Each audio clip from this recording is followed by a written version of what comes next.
Hey grade 7, it's Mr. Butler again. Now in the last video we said that we find far more direct speech or dialogue in things that are really dramatic and exciting.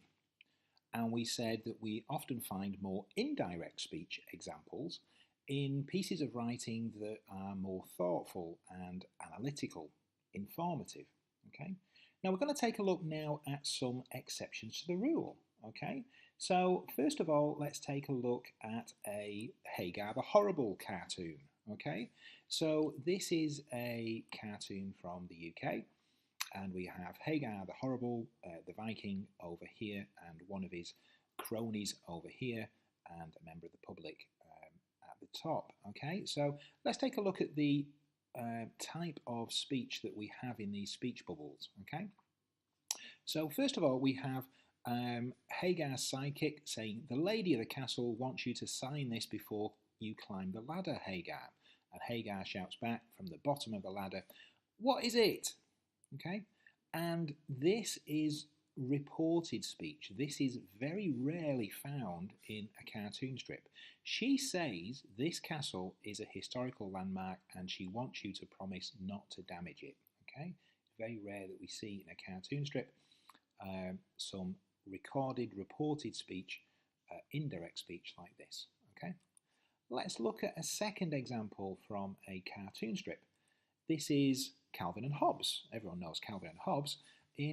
For them, what's a very thoughtful cartoon. Okay, so we've got Calvin here, and he's talking to Hobbes. It's night time. They're tucked up in bed, and Calvin is saying to his toy tiger, "You know, Hobbes, I can't figure out this death stuff. Pretty deep, this, isn't it?"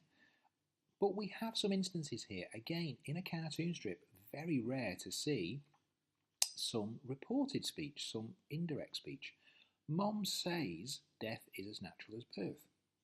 She says we don't really understand it. Okay, very rare to see that in a cartoon.